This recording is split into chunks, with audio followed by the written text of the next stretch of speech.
Christ is coming soon. And He is King. And He is Lord of Lords and King of Kings. Alpha and Omega, beginning and selfishness and our pride has eaten us up. New York City, do you hear the voice of God today pleading with you to humble yourself in His sight so that He might lift you up?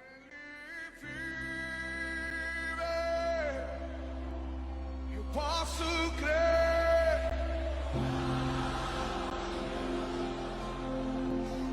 Porque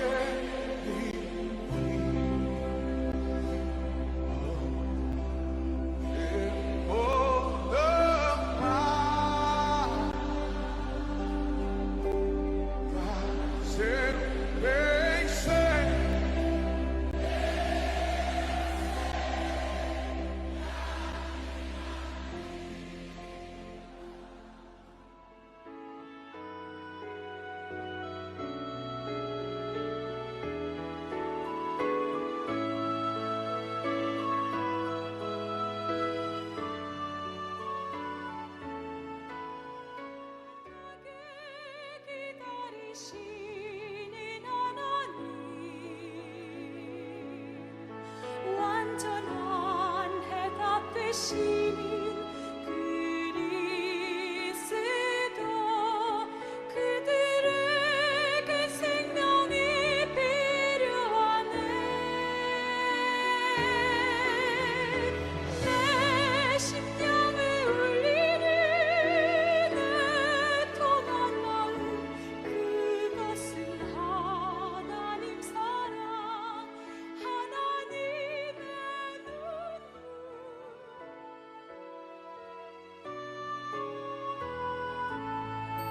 생명을 잃어버린 자목한 땅 애타게 기다리 Favor rest on us, oh God. Grant us favor as we seek your face, oh God. No other face but the name of Jesus, God. We're seeking your face, oh God, to bring divine healing from heaven, God, upon every sickness, God, every disease, God. In this house, so many people are suffering, God, because they can't be with their families. दुनिया की कौमों के लिए आंसू बहाते हैं और अब आप मिन्नत करते हैं कि सबके गुनाहों को माफ कर दे। खुदा हमें दुआ करने का फजल बख्श दे, रोजे में ठहरने का फजल बख्श दे, खुदा तुझसे फरियाद करने का फजल बख्श दे। खुदा बाप तेरी हज़ूरी में मिलते हैं कि आज तू हम सबकी मिन्नत की आवाज को सुन ले। Pidiéndole perdón si te hemos fallado en palabras, si te hemos fallado en alguna acción, o si te hemos fallado en el trato interpersonal con nuestros hermanos. Nós encontramos aqui a céu aberto, diante do teu trono nesta hora, para suplicar a tua bênção. Houve uma comoção espiritual no Brasil no dia de hoje, quando de norte a sul.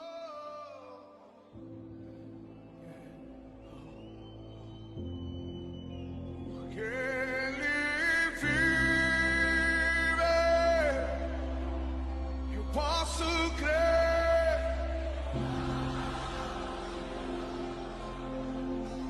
Porque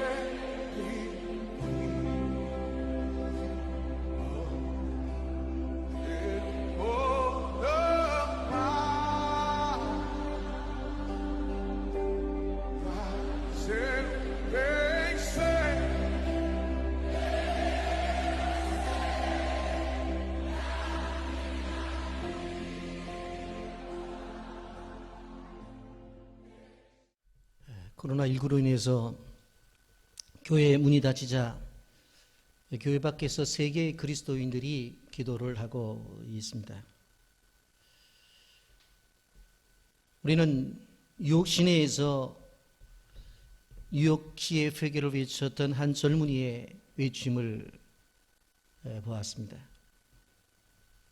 거리에 무릎을 꿇고 두 손을 높이 들고 기도하는 성도들의 모습도 보았습니다. 환자들을 앞에 놓고 기도하는 간호사와 의사들의 모습도 볼 수 있었고, 차 안에서 차 위에서 차량의 전조등을 깜빡거리며 기도하는 기도자들의 모습도 볼 수 있습니다. 예수의 깃발을 외치며 찬양하며 기도하는 젊은이들을 우리는 볼 수 있습니다. 백성의 아픔을 짊어지고 기도하는 브라질의 대통령이 거리에 나와서 그리스도인들과 함께 기도하는 그 모습도 볼 수 있습니다. 더 놀라운 것은 무슬림의 나라 파키스탄 성도들이 거리에 나와 십자가를 내서 순교를 각오하고 기도하고 있다고 하는 것입니다. 여러분, 이들의 기도의 중심적인 내용은 다른 것이 아니라 하나님 잘못했다는 것입니다. 그러니 용서해 달라고 하는 것입니다.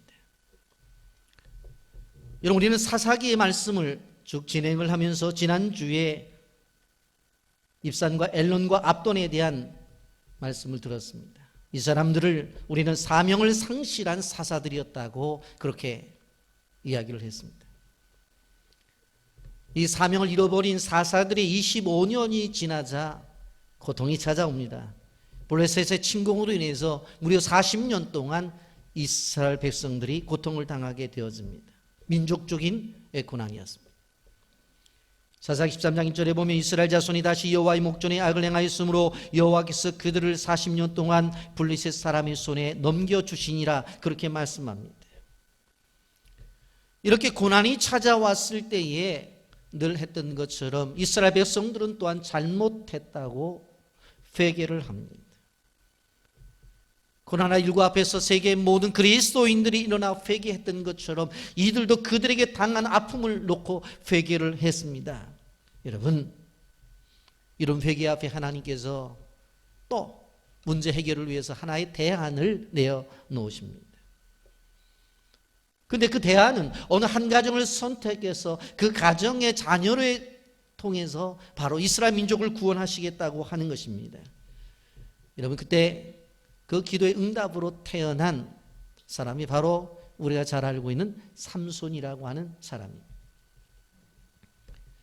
여러분, 그렇기 때문에 삼손의 출생은 하나님의 계획과 하나님의 뜻 안에서 이루어진 것이라고 하는 것을 분명히 알아야 됩니다. 물론 삼손의 일생 전체를 보게 되어지면 우리가 이해하지 못한 일들도 많이 있었어요. 그렇지만 그의 출생을 보게 되어질 때 그의 출생은 분명코 하나님의 계획과 하나님의 뜻 안에서 이루어진 것이라고 하는 것입니다. 그런데 여기서 우리는 한 가지, 하나님의 뜻과 하나님의 손길을 이해하지 못하는 한 가지를 우리는 발견하게 되어집니다. 여러분, 사사기 역사를 지금까지 생각해 보십시오.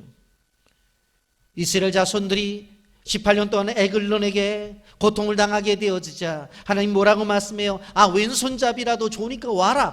그리고 이스라엘 민족을 구원하라. 그렇게 해서 선택받은 존재가 사사 에웃이었습니다. 20년 동안 가나안 왕 야빈에게 고통을 당하자 여자도 필요하다. 그러면서 바로 여자라도 좋으니까 와서 민족을 구원하라고 선택받은 사람이 바로 여사사 드보라입니다. 7년 동안 미디안의 지배를 받자 모든 사람들이 나오지 않자 겁장이라도 좋으니까 와서 민족을 구원하라고 선택해서 세운 사람이 바로 기드온입니다. 암몬이 이스라엘을 치려고 할 때에 누구를 부르세요? 기생의 아들이라도 좋다는 거예요. 집에서 쫓겨난 사람들이라도 좋다는 거예요. 와서 이 민족을 구원하라고 부름받은 사람이 입다였습니다. 여러분, 그렇게 생각해 본다고 한다면 지금 블레셋 손에 의해서 고통을 당하고 있다면 어떤 한 사람을 선택해서 그 사람을 통해서 블레셋 가운데 고통을 당하는 그 사람들을 구원시켜야 되잖아요. 그런데 하나님은 그 방법을 선택하지 않아요. 한 가정을 선택하고 그 가정에서 자녀 출생을 예고해요. 그리고 그 아이가 자라서 블레셋 사람들을 구원하겠다고 그렇게 말씀을 하는 거예요. 여러분, 우리가 생각해 보면 지금까지 수많은 사사들을 사용했던 것을 보게 되어지면 어떠한 상황이든지 간에 사실 성장한 어른들을 선택했잖아요. 그런데 그런 방법을 선택하지 않고 한 가정을 선택하고 그 가정의 출생을 예고하는 거예요. 여기서 한 가지 우리가 알 수 있는 것은 하나님의 일하심은 내 머릿속의 순서대로 일하시지 아니할 수도 있다고 하는 것을 우리는 알아야 된다고 하는 것입니다. 우리가 생각해 본다고 한다면 우리가 10년 전에 교회 땅을 사고 그랬으면 교회를 지어야 되잖아요. 그리고 입당 예배를 드리고 수많은 사람들이 찾아옴을 통해서 구원의 방주의 역할을 감당해서 교회가 부흥되어야 되는 것이 우리의 생각이에요. 그런데 하나님의 생각은, 하나님의 일하심은 내 머릿속의 순서대로 일하지 아니할 때가 있다고 하는 것입니다. 여러분, 삼손의 경우만 그런가요? 아니에요. 예수님의 탄생 과정을 한번 보십시오. 이스라엘 백성들이 로마 정부로부터 압박을 당하고 있어요. 고통을 당하고 있어요. 괴로움을 당하여. 그래, 경제적으로 어려워요. 그러니까 어떤 생각을 해요? 경제적인 메시아가 왔으면 좋겠다. 그래서 오병이어 사건이 나타난 다음에 어떤 일이 벌어져요? 수많은 사람들이 와서 이분이면 우리의 먹는 문제를 해결하겠구나. 떡 5덩어리하고 물고기 2마리로 5,000명을 먹이고 12강주리를 남기니 우리의 왕이 되어달라고 하잖아요. 예수님이 백성들을 다 흩어버리고 제자들은 강 건너 가라고 말하고 본인은 기도하러 산으로 가셔요. 백성들은 생각을 했어요. 이 로마의 압제하에서 우리를 구원해 줄 메시아가 필요하다. 바로 정치적인 메시아를 원했어요. 그런데 하나님은 어떻게 하셔요? 바로 한 가정을 선택해서 한 아이를 보내셔요. 요셉과 마리아라고 하는 한 가정을 선택하고 그 가정을 통해서 바로 한 아이를 보내셔요. 이것은 예언되었던 것이었습니다. 이사야 9장 6절 말씀. 이는 한 아기가 우리에게 낳고 한 아들을 우리에게 주신 바 되었는데 그는 어깨에 정사를 메었고 그의 이름은 기묘자라 모사라 전능하신 하나님이라 영존하시는 아버지라 평강의 왕이라 할 것이라. 죄악된 세상 속에서 인생의 문제를 해결하기 위해서 지금 나타나서 외치고 말씀을 가르쳐야 될 그러한 시급한 때에 하나님은 한 가정을 선택하시고 그 가정에 아이의 출생을 통해서 하나님의 일을 시작하신 거예요. 여러분, 우리는 생각해 보면 아이는 힘이 없어요. 아이가 무슨 능력이 있습니까? 가태어난 아이는 아무것도 할 수 없어요. 그러나 우리가 기억해야 될 것은 그 아이는 희망입니다. 그 아이는 소망입니다. 그 아이는 미래라고 볼 수가 있는 거예요. 여러분, 그러므로 아이가 가벼운 존재가 아니라는 것을 알아야 돼요. 삼손은 민족을 구원했고 바로 어린아이로 태어난 예수 그리스도는 바로 인류를 구원하는 귀한 아이로 출생이 되었다고 하는 것입니다. 여러분, 우리는 기억해야 돼요. 우리 가정에 자녀들을 주셨는데 이 자녀들에 대해서 항상 바라볼 때 존재할 가치가 있는 존재라는 거예요. 그리고 분명히 그들의 인생을 통해서 존재할 의미가 있는 것이고 그들은 그들 나름대로 하나님이 주신 사명이 있다고 하는 거예요. 아무리 지금 어리고 아무리 지금 자라남에 있어서 부모의 마음에 들지 않는 그런 부분이 있다 할지라도 분명한 것은 하나님이 우리 가정에 보내주셨고 그렇기 때문에 존재의 가치가 있고 그들 나름대로의 사명이 있다는 거예요. 때가 되어지면 하나님의 부르심 앞에 순종해서 하나님의 역사를 이룰 수 있다라고 하는 것입니다. 여러분, 우리는 오늘 어린 주일을 지나고 있습니다. 여러분, 삼손의 출생의 상황을 살펴보면서 성경에서 말하는 자녀에 대한 것들이 어떤 것인가 우리는 생각해 보려고 해요. 여러분, 부모들로서 가장 힘든 게 뭔 줄 아세요? 좋은 부모가 되는 게 힘들어요. 아주 훌륭한 부모가 되는 게 힘들어요. 아이들이 잘 커주면 그냥 부모가 훌륭한 부모가 되고 아이들이 잘 자라지 아니하면 부모가 교육을 못한 것이 되어져 버리는 이러한 삶의 구조 속에서 참 힘든 거예요. 그렇다고 한다면 우리는 성경 속에서 하나의 모델 그리고 성경 속에서 가르쳐주는 한 부모를 바라보면서 우리가 어떠한 부모가 되어져야 되고 우리가 어떠한 아이들이 자라나야 되는가 가정의 달을 맞이해서 우리가 생각해 보려고 해요. 물론 교회 안에서 아버지 학교도 있고 어머니 학교도 있고 결혼 예비 학교도 있어요. 그러나 그런 것들이 부족해요. 여러분, 예수님의 제자가 탄생되어지는 것이 아니라 만들어지는 것처럼 좋은 부모는 태어나는 것이 아니라 좋은 부모는 만들어지는 거예요. 그래서 좋은 자녀들을 세워나가기 위해서는 먼저 부모들이 좋은 부모가 만들어지지 아니하면 절대적으로 그 가정에서 좋은 자녀들이 나올 수가 없다고 하는 것이 성경의 가르침이에요. 그다음에 첫 번째, 자녀는 도대체 어떤 존재인가? 시편 127편 3절에는 이렇게 말씀합니다. 보라, 자식은 여호와의 기업이요 태의 열매는 그의 상급이로다.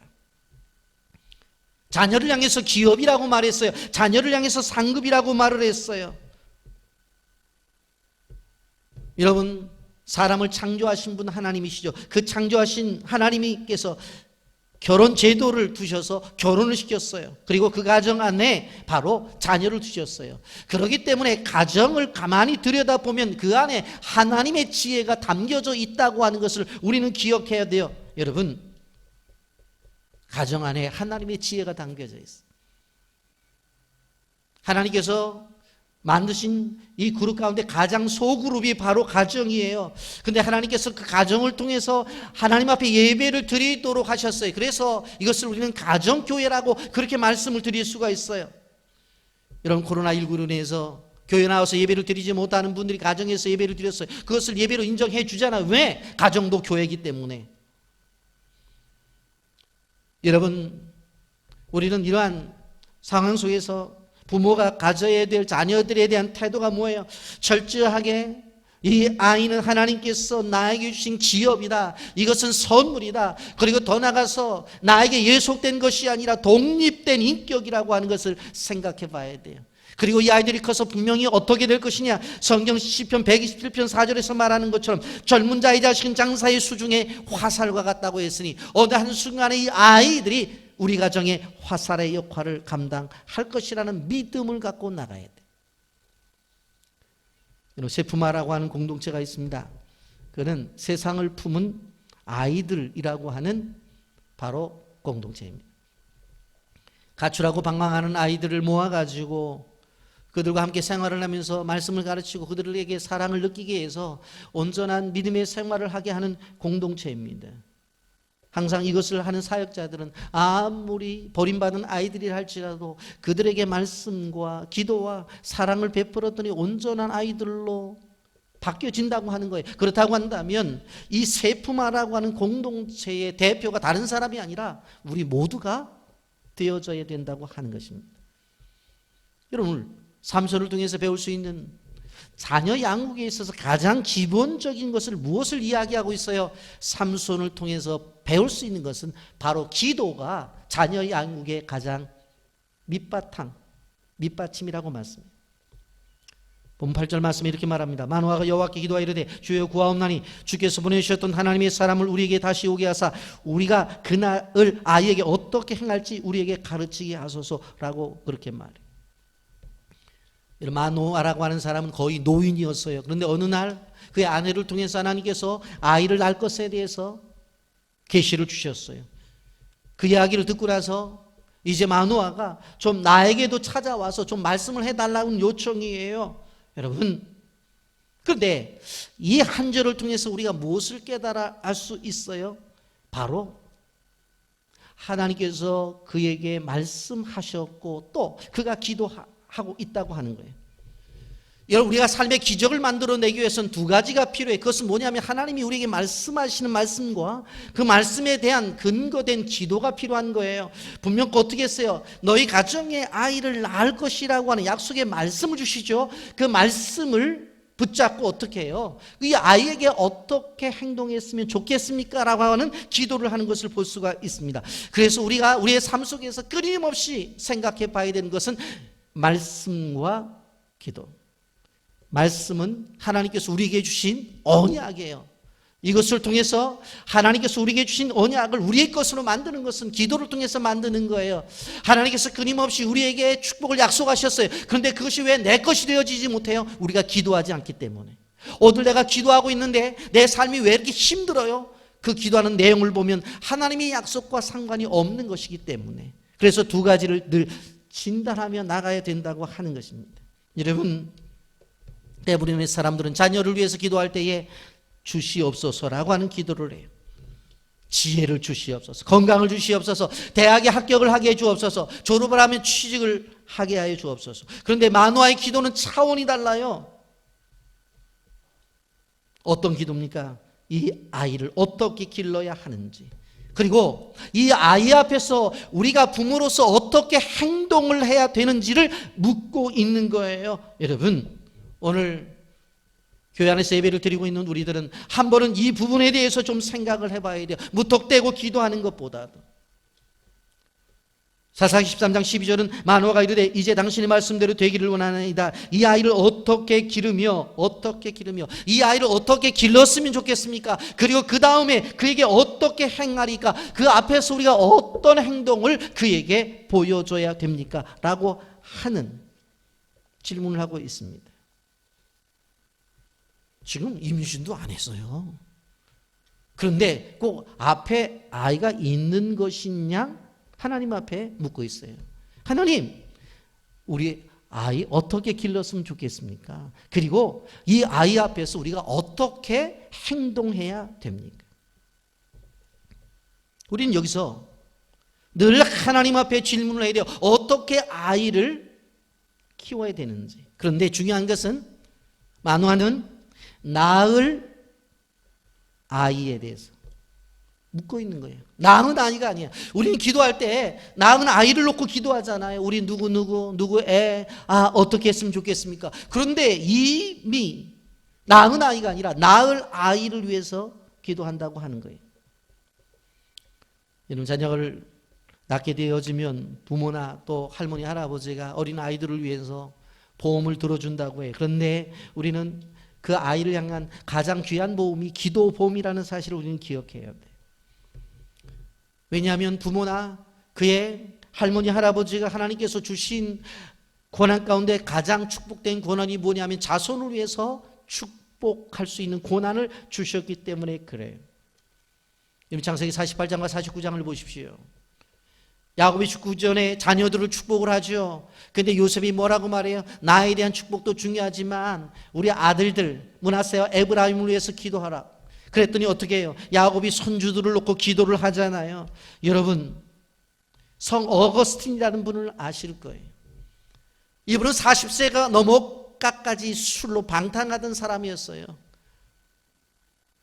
나갔다 돌아보면 어머니가 기도를 해요. 그 모니카가 기도를 하게 될 때 기도하지 말라고 소리를 지르고 발로 구타를 할 정도의 아주 폐륜아였어요. 그런데 그의 어머니 모니카는 늘 그 아들을 두고 기도하면서 그 폐륜행적인 행동을 하는 그 아들을 보면서 뭐라고 말했는 줄 아세요? 기도하는 자식은 절대로 망하지 않는다.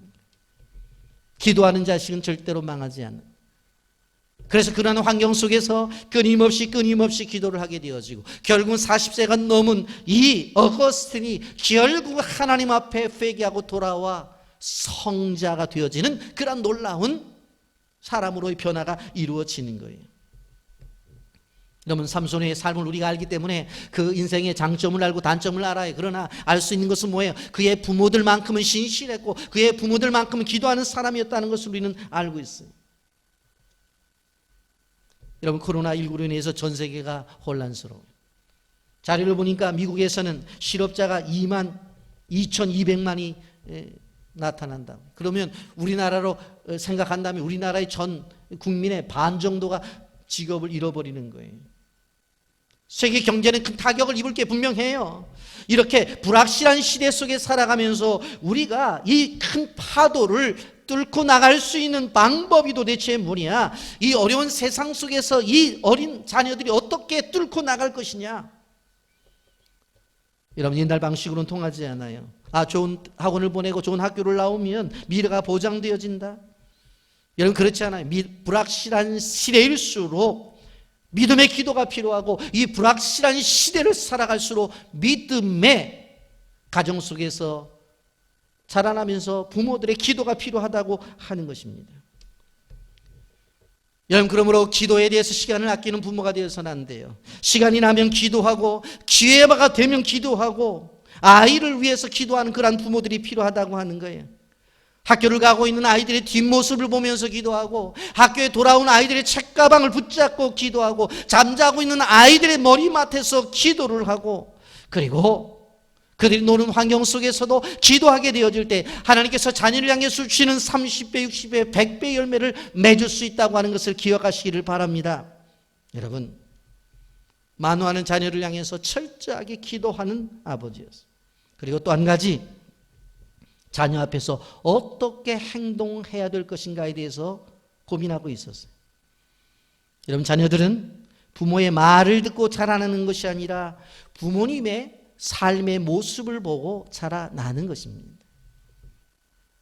여러분, 자녀들이 부모의 말대로 자라난다고 한다면 공부 안 하는 애가 어디 있고 사고 치는 애가 어디 있겠어요. 그런데 문제는 자녀들이 자라날 때 부모의 말대로 자라나는 것이 아니라 부모가 행동하는 행동을 바라보고 그것을 담는다고 하는 것이에요. 그렇기 때문에 부모의 행동이 조심스러운 거예요. 여러분, 어느 날 개 집안이, 개가 아니라 개 집안이 바닷가에 소풍을 갔습니다.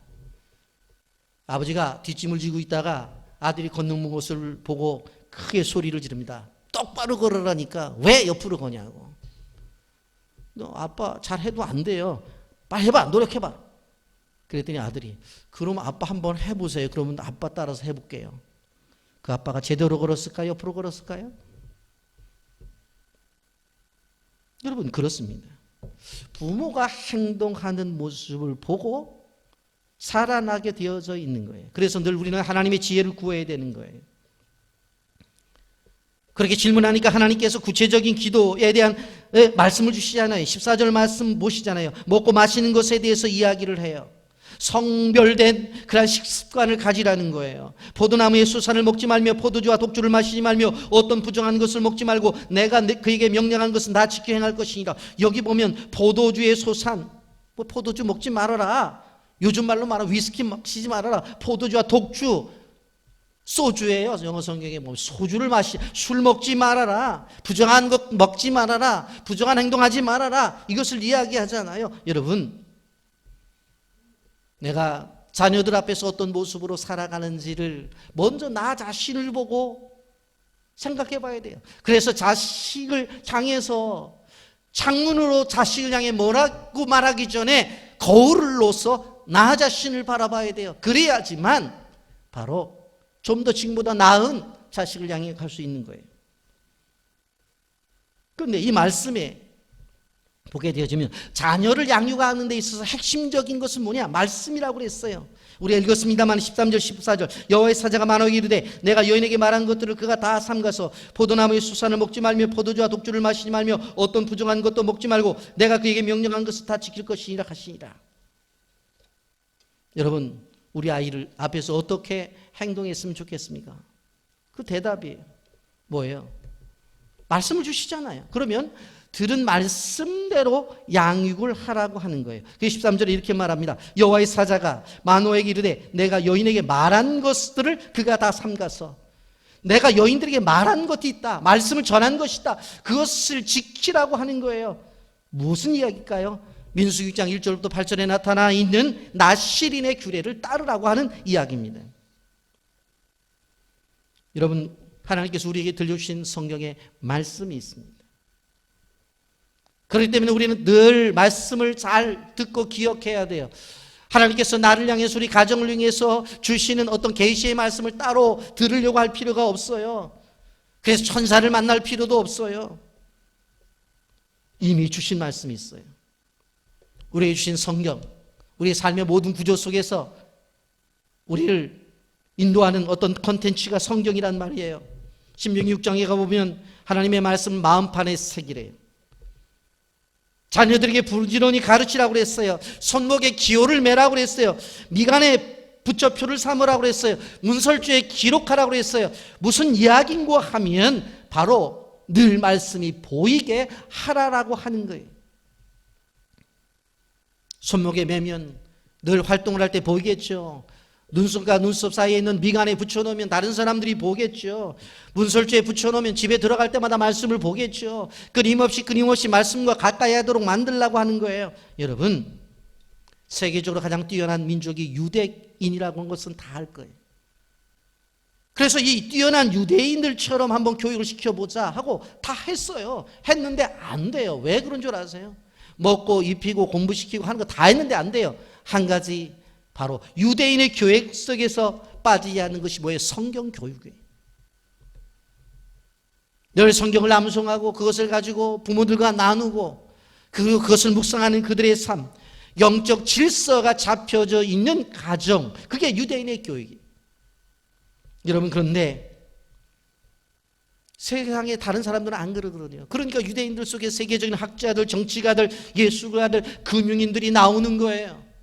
여러분, 그런데 우린 유대인들의 자녀보다도 더 훌륭한 자녀들을 만들어낼 수 있어요. 왜 그래요? 유대인들은 구약만 믿지만 우리는 신약까지 믿잖아요.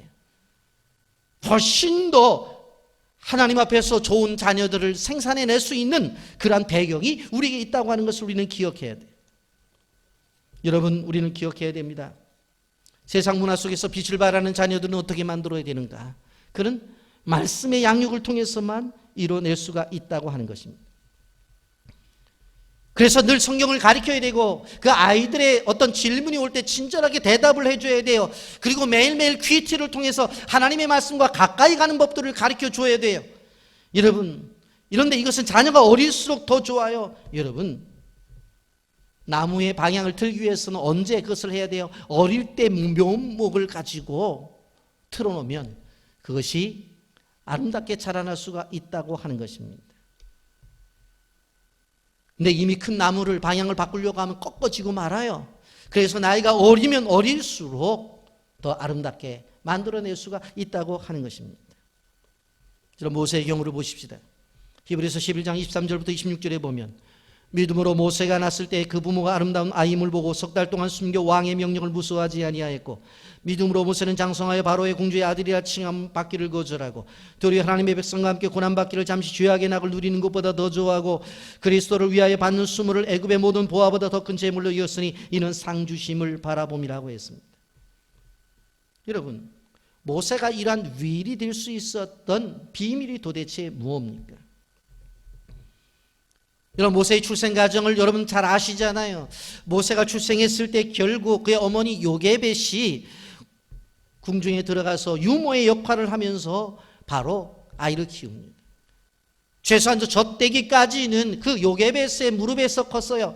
그는 그 아이에게 신앙교육을 시켰을 거예요. 하나님의 말씀을 가르쳤을 것이고 네가 지금 애굽의 궁중에 살지만 너는 히브리인이다라고 하는 민족의 정체성을 분명히 이야기했을 거예요.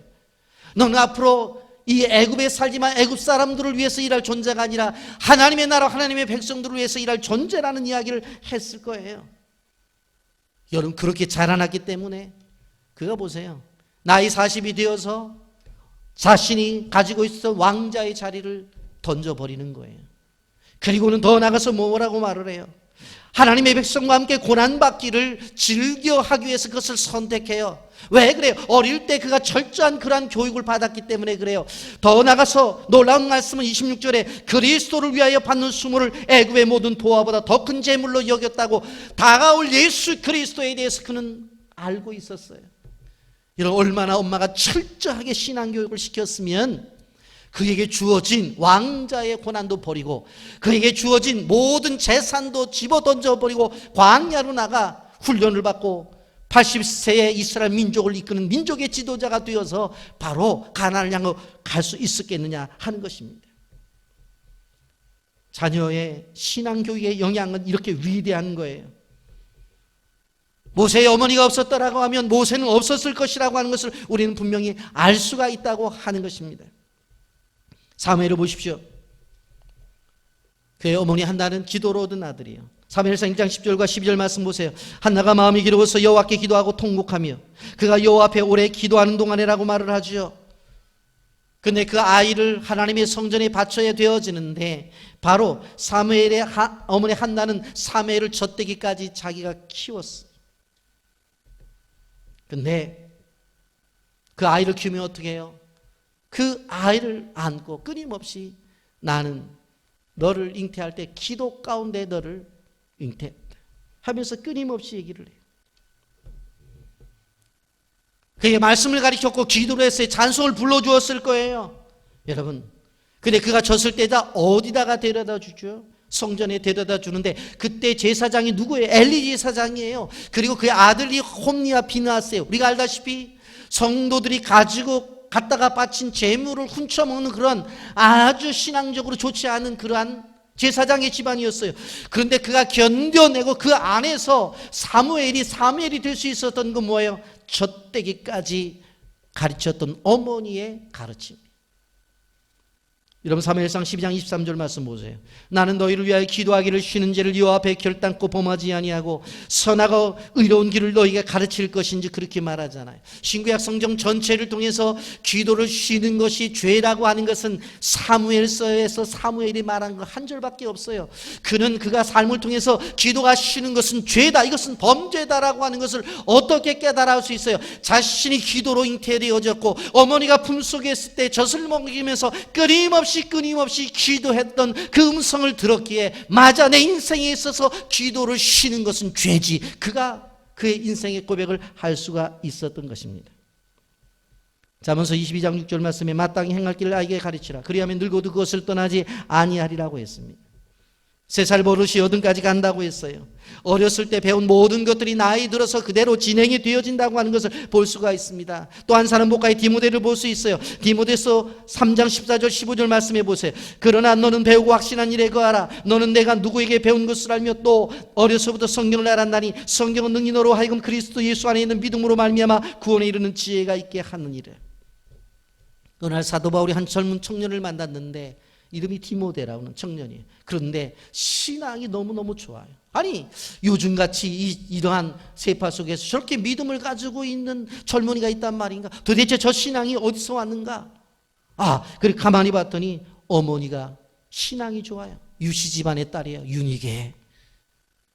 그럼 이 어머니의 신앙을 어디서 왔나 봤더니 친정 어머니인 바로 로이스로 가는 외할머니가 있는 거예요. 그 외할머니 로이스의 신앙을 어머니 윤희계에게, 어머니 윤희계가 그의 아들 디모데에게 이렇게 신앙의 전승을 이루어서 당대 그 믿음의 아들이라고 부를 수 있었던 그러한 디모데가 탄생이 되었습니다. 여러분, 우리가 기억해야 될 것은 뭐냐면 우리가 자녀들을 향해서, 우리가 손주들을 향해서 무엇을 하느냐라고 하는 거예요. 우리는 찬송가 199장을 잘 알고 부르고 있습니다.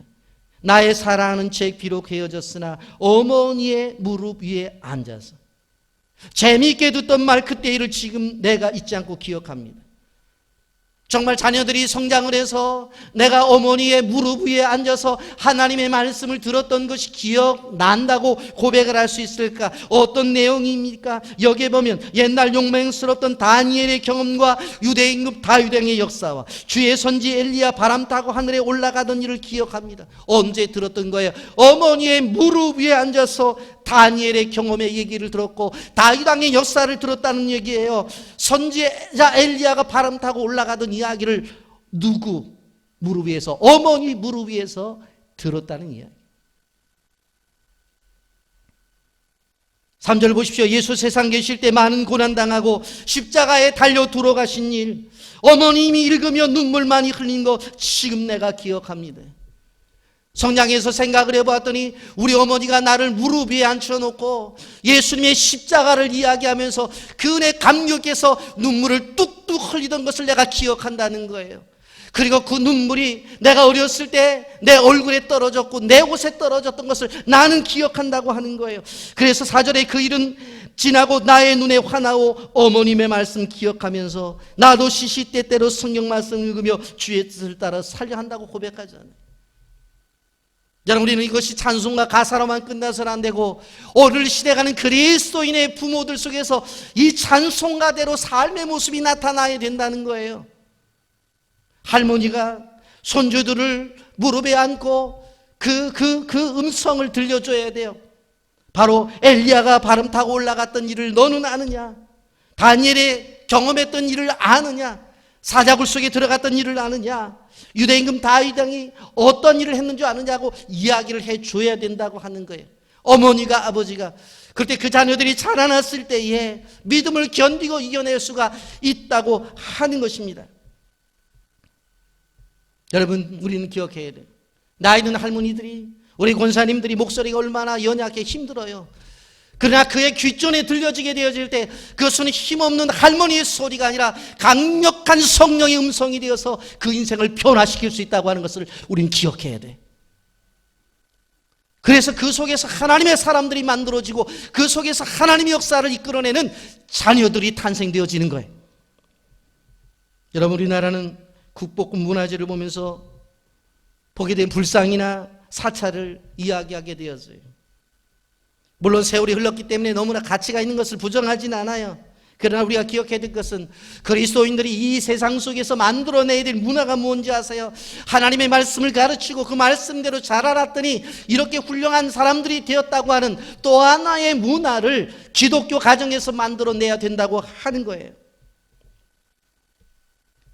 여러분, 저는 코로나19를 통해서 너무나 가슴이 아팠던 것이 뭐냐면 우리나라 기독교 인구가 1,000명이 지나간다고 그렇게 이야기를 하는데 이런 수많은 교회들이 고통 가운데 기도했어요. 알아요.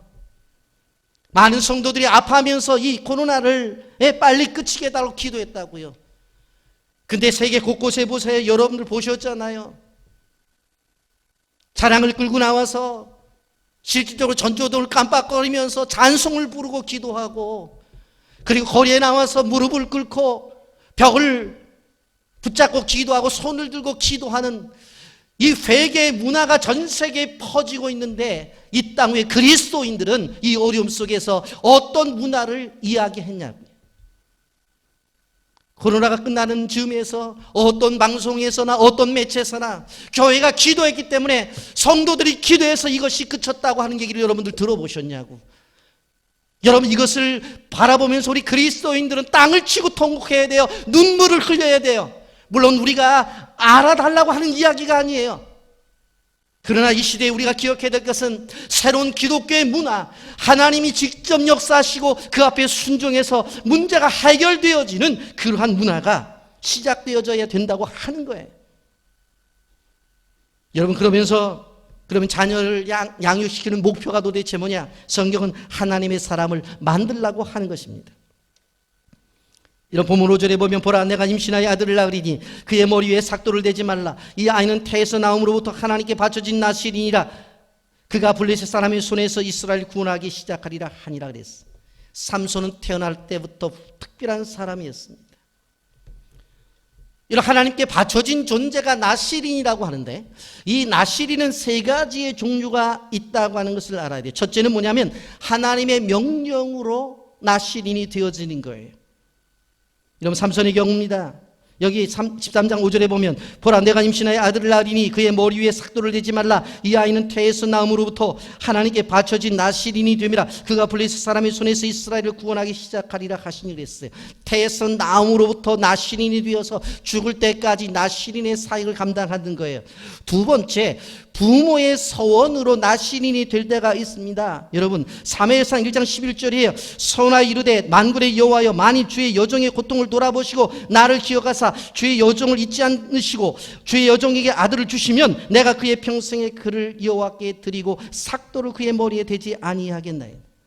한나가 기도하면서 내게 아들을 주시면 내가 그의 평생을 하나님께 드리겠다고 하잖아요. 그래서 낳고 나서 그를 성전에 바쳐서 평생 동안 사역하게 하시잖아요. 성경에 나타난 인물만 있는 게 아니에요. 설교하는 저도 마찬가지. 제가 신학을 하기 시작해서 어느 날 어머니가 부르시더라고. 그래서 가서 앉았더니 그런 얘기를 해요. 내가 너를 임신했을 때 주일학교 교사였는데 뱃속에 있는 게 아들이면 목사가 되겠다고 기도를 했대요. 얼마나 억울한지. 그럼 왜 신학교 갈 때 왜 반대를 하셨는지 이해가 안 되는 거예요. 그러면서 저한테 그랬어요. 되려면 훌륭한 목사가 되어라. 그렇게 한마디 딱 하셨어요. 저도 우리 어머니가 나 임신했을 때 주일학교 교사였다고. 그래서 뱃속에 있는 게 아들이면 목사가 되게 해달라고 기도했대요. 그래서 됐어요.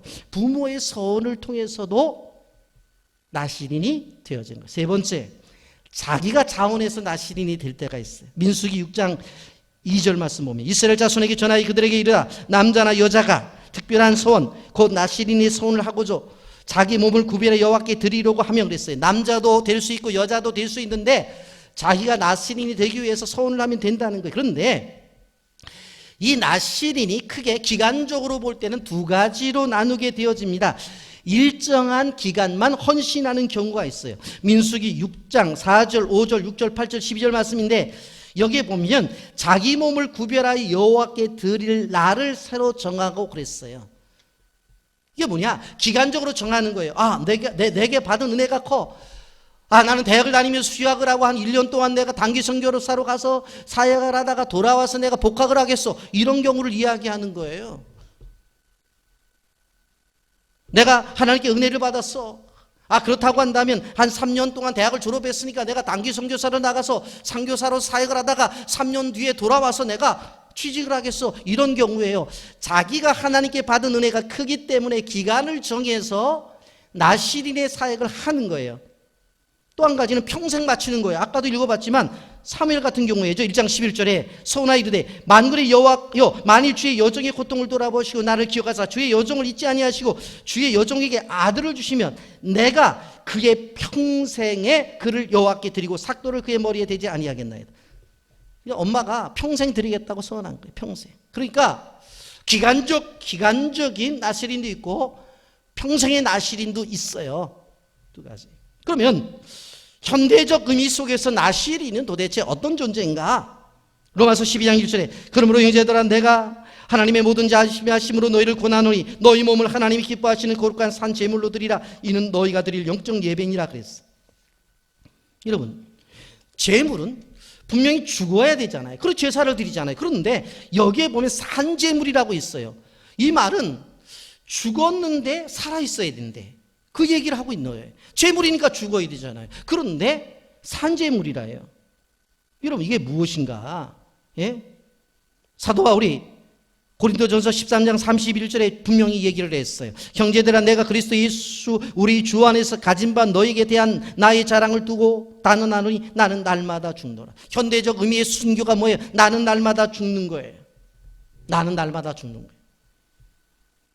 여러분 내가 그리스도인으로서 언제 나를 통해서 그리스도의 능력이 나타나는 줄 아세요? 내가 죽을 때 나타나는 거예요. 여러분 교회 능력이 언제 나타나는 줄 아세요? 교회 안에 있는 모든 사람들이 죽는 거예요. 그것을 경험할 때 교회 능력이 나타나는 거예요. 그렇다면 죽는 것이 무엇이냐? 교회에 오면 사람이 안 보이는 거예요. 그러면 목사님 맹인입니까? 안 보이게? 아닙니다. 눈은 떴는데 사람 보이지 않고 하나님만 보이는 사람, 그 단계까지 가야 된다고 하는 것입니다.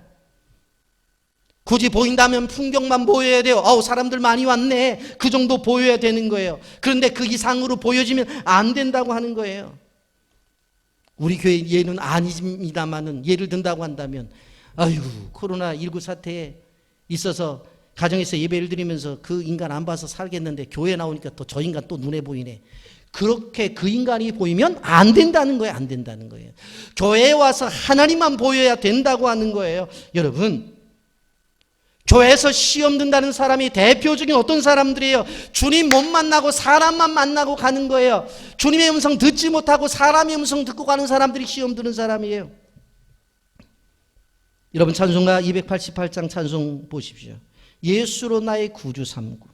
그럼 예수로 나의 구주 삼고 사는 사람의 삶이 어때요? 1절 예수로 나의 구주 삼고 성령과 피로써 거듭나니 이 세상에서 내 영혼이 하늘의 영광 누리로다. 세상을 살아가지만 하나님의 영광을 누리는 사람, 이런 사람이라는 거예요. 3절 보세요. 주 안의 기쁨 누림으로 마음의 풍랑이 잔잔하니 세상과 나는 간 곳 없고 구속한 주만 보이도다. 세상 속에 살아가지만 세상은 간 곳이 없어요. 그리고 오직 구속한 주만 보이는 그런 삶. 그래서 우리는 이렇게 후렴에 찬송을 해야 돼요. 이것이 나의 간증이요 이것이 나의 찬송일세. 나 사는 동안 끊임없이 구주를 찬송하리로다. 여러분 하나님 앞에 헌신된 사람들은 로마서 14장 8절의 말씀처럼 우리가 살아도 주를 위하여 살고 죽어도 주를 위하여 죽나니 그러므로 사나 죽으나 우리가 주의 것이라고 하는 고백을 하며 살아야 돼요. 빌립보서 1장 20절에 이렇게 말합니다. 나의 간절한 기대와 소망을 따라 아무 일이든지 부끄러워하지 아니하고 지금도 전과 같이 온전히 담대하여 살든지 죽든지 내 몸에서 그리스도가 존귀하게 되게 하려 함이니라. 사는 것, 이 삶을 통해서 그리스도 이름이 존귀하게 되어지고 죽어도 죽는 순간에 그리스도 이름이 존귀되어지는 그러한 삶의 모습이 우리에게 보여줘야 된다는 것이에요. 한마디로 말하면 하나님을 위해서. 자녀를 키우는 것도 하나님을 위해서 하는 것이라고 성경은 말하고 있습니다. 이제 말씀을 정리합니다. 교회에서 많은 예산들이 쓰여짐을 당하게 되어지는데 자라나는 다음 세대들을 위해서 사용되어지는 물질을 소모성 예산이라고 생각하는 분이 계세요. 절대로 소모성 예산이 아니에요. 그것은 투자예요. 30배, 60배, 100배를 맺기 위한 하나님의 투자라는 개념으로 봐야 된다고 하는 거예요. 그렇기 때문에 끊임없이 어린아이들이 교회에 나올 수 있도록 교회는 방법을 만들어서 끊임없이 해야 돼. 선물을 주면 온다면 선물을 줘야 돼. 여행을 데리고 간다면 여행비를 들여서라도 아이들이 오게 해야 되는 거예요. 예? 어떠한 것인지 아이들이 올 수 있는 구조를 만들어야 돼요. 그래서 더욱더 관심을 가져야 돼요.